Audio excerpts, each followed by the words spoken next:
بسم اللہ الرحمن الرحیم۔ السلام علیکم۔ یوٹیوب چینل پر طارق متین آپ کو خوش آمدید کہتا ہے۔ اس وقت بھارت کے دارالحکومت دلی میں خوف کی فضا ہے۔ لال قلعہ بند کر دیا گیا ہے اور 26 جنوری کی بھارت کے یوم جمہوریہ کی ریپبلک ڈے کی جو پریڈ ہے وہ محدود کر دی گئی ہے۔ ایک سیکیورٹی حصار میں ہے دلی، لال قلعہ، اور اس وقت زبردست خوف کی فضا ہے۔ مودی کی پریشانی جو تقریباً مہینہ ہو گیا ہے، اس سے کچھ عرصہ پہلے شروع ہوئی تھی، وہ پریشانی ختم نہیں ہو رہی بلکہ بڑھ رہی ہے، اور آنے والے دنوں میں یہ پریشانی اور بڑی ہو جائے گی۔ 26 جنوری بھارت کا یوم جمہوریہ ہے۔ اس میں وہ اپنی جو فوج ہے اس کی طاقت بھی دکھاتے ہیں، ٹینکوں کی پریڈ ہوتی ہے، وہاں پر اسلحے کی نمائش ہوتی ہے، فلوٹس چلتے ہیں، لیکن اب کی بار یہ پورا سین ہائی جیک ہونے جا رہا ہے میڈیا پر کسان پروٹیسٹ کی وجہ سے۔ کسان اس وقت دلی میں 3 جو بارڈرز ہیں دلی میں داخل ہونے کے، وہاں پر بیٹھے ہوئے ہیں۔ لاکھوں کی تعداد میں کسان بیٹھے ہوئے ہیں، کم از کم تعداد ان کی 12 لاکھ ہے۔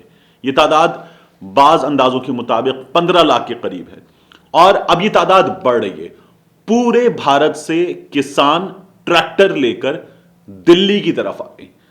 دلی میں انہوں نے کہا ہے کہ یہ 26 جنوری پر اپنا ٹریکٹر مارچ کریں گے۔ دلی میں 26 جنوری پر ٹینک چلیں گے لیکن محدود ہو جائیں گے، وہ جو فلوٹس ہیں اسلحے کے وہ محدود ہو جائیں گے۔ بھارت دنیا کی تیسری بڑی فوج کی جو طاقت دکھانا چاہتا ہے افرادی قوت کے لحاظ سے، وہ محدود ہو جائے گی۔ ٹینک آئیں گے بہت تھوڑے، ٹریکٹر آئیں گے بہت زیادہ۔ لاکھوں کی تعداد میں ٹریکٹر اس وقت دلی کی جانب آ رہے ہیں، پورے بھارت سے یہ رکاوٹیں توڑتے ہوئے آ رہے ہیں۔ جگہ جگہ پولیس نے بیریئر لگا کر ان کو روکنے کی کوشش کی ہے۔ انہوں نے اپنے ٹریکٹروں سے یہ بیریئر جو ہیں اڑا دیے ہیں۔ ان میں مردوں کے ٹریکٹر الگ ہیں، خواتین کے ٹریکٹر الگ ہیں، لاکھوں کی تعداد میں۔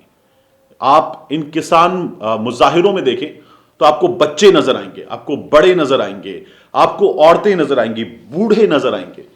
یہ لاکھوں ٹریکٹر مارچ کریں گے، اور 3 مقامات پر ان کو روکنے کی کوشش کی گئی۔ دلی پولیس نے روکنے کی کوشش کی، ان پر لاٹھی چارج بھی ہوا، واٹر کینن بھی چلی، اور شدید سردی میں چلی، جو اب تک مختلف حوالوں سے آپ این ڈی ٹی وی، زی نیوز، دیگر ویب سائٹس جا کر دا ہندو ان کو چیک کریں تو آپ کو اندازہ ہوگا کہ کہیں تعداد 10 ہے، کہیں 15 ہے۔ یہ کسان ہیں جن کی اموات ہو چکی ہیں، لیکن یہ بیٹھے ہوئے ہیں۔ یہاں پر ٹیمپریچر 1 پر آیا، 2 پر آیا، لیکن یہ بیٹھے ہوئے ہیں، سخت سردی میں یہ بیٹھے ہوئے ہیں، اور بھرپور احتجاج ان کا جاری ہے۔ یہ ایک مصیبت بن گئے مودی کے لیے اور دلی کے لیے۔ اس وقت میں آپ کو بتاؤں، انہوں نے اپنے ٹریکٹروں کو کل کے دن کے لیے ٹینک میں بدل لیا، بالکل ٹینک کی طرح۔ انہیں یہ خدشہ ہے کہ کل جب یہ آئیں گے سڑکوں پر لاکھوں کی تعداد میں، تو یہ پولیس سے سنبھالے نہیں جائیں گے، لاکھوں ہیں۔ یہ لاکھوں جب چلیں گے اور جب تک ان کا مارچ پورا نہیں ہو جاتا تو یہ نہیں رکیں گے۔ ان کو حکومت نے روکنے کے لیے اس سے پہلے ان کو فیول دینے پہ پابندی لگا دی، ان کو پیٹرول نہیں ملے گا، ان کو ڈیزل نہیں ملے گا، یہ پابندی لگا دی گئی، لیکن یہ ڈٹے رہے۔ اس کے بعد یہ پابندی اٹھا لی گئی، ان کی تعداد دیکھ کر خوف تھا، یہ پابندی اٹھا لی گئی۔ پھر ان سے مظاہرے ہوئے، کئی مظاہرے ہوئے، ان سے کہا گیا کہ یہ جو 3 کسان قوانین ہیں ان کو آگے لے جاتے ہیں، ان کے نفاذ کو ابھی نفاذ نہیں کرتے، آگے لے جاتے ہیں، ان پر بیٹھ کر مذاکرات کر لیتے ہیں، ان میں تبدیلی کر لیتے ہیں۔ انہوں نے کہا نہیں، یہ تینوں کے تینوں کسان قوانین آپ واپس لیں گے تو بات ہوگی، ورنہ بات نہیں ہوگی۔ یہ 3 کسان قوانین جو ہیں، ان میں پہلا ہے the Farmers Produce Trade and Commerce Act, the Farmers Agreement of Price Assurance and Farm Services Act, اور تیسرا ہے دا اسینشیل کموڈیٹیز ایکٹ۔ اب یہ تینوں کیا ہیں، ان پر کسانوں کا موقف کیا ہے، لمبی کہانی ہے، لیکن کسان یہ کہہ رہے ہیں یہ تینوں آپ واپس لیں گے تو آپ سے بات ہوگی۔ ان کے پاس کانگریس آئی ہے، ان کے پاس عام آدمی پارٹی آئی ہے، ان کے پاس حکمران جماعت کے لوگ آئے، لیکن ان کا کہنا ہے یہ سیاسی نہیں ہے، ہم اپنا مظاہرہ الگ کر رہے ہیں۔ حکومت نے ان کو کہا کہ آپ کے اس مظاہرے میں، جس کے آگے وہ گھٹنے ٹیکنے پر مجبور ہوئی، سیاسی جماعتیں شامل نہ ہوں۔ انہوں نے کہا ہم تو شامل بھی نہیں کر رہے، ہم ویسے ہی آئیں گے جیسے ہمیں آنا ہے، ہم بھارت کا پرچم لے کر آئیں گے اور کسان مارچ کا پرچم لے کر آئیں گے، لیکن کل صورتحال کیا ہوگی؟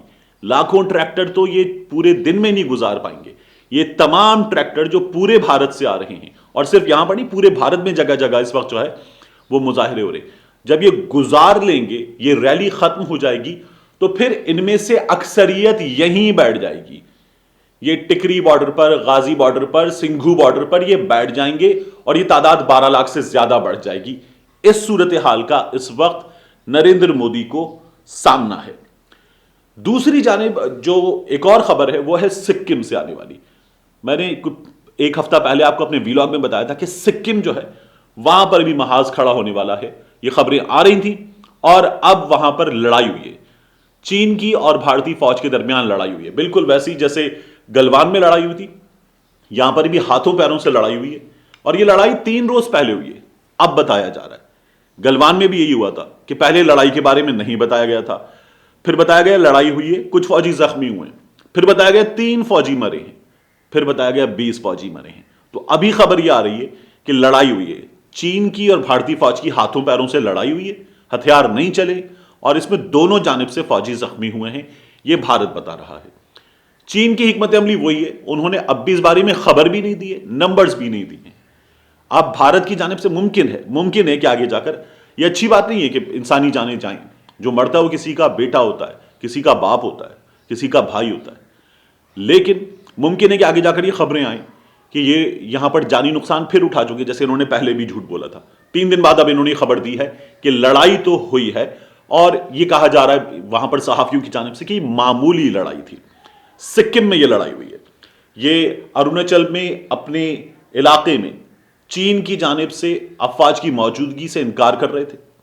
وہاں پر ایک بستی بسا لی گئی، انکار کر رہے تھے. اس کی تصاویر آ گئیں، انکار کرتے رہے. پھر اس کے بعد بھارت کے لوگوں نے خود مذاق اڑایا. اس کے بعد اب یہ متنازع علاقہ کہہ کر اس پر بات کر رہے ہیں. راجناتھ سنگھ کہہ رہا ہے کہ ہم فوجوں کی تعداد کم نہیں کریں گے.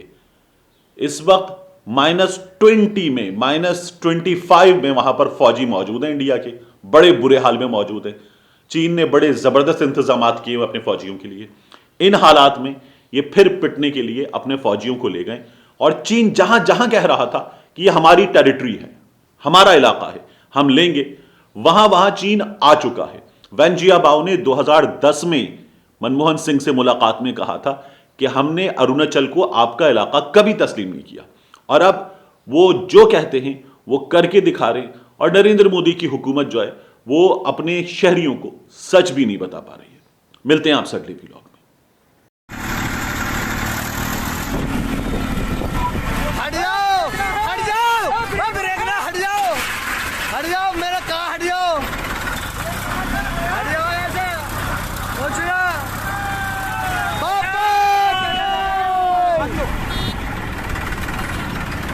بنا کے توڑ دے گی.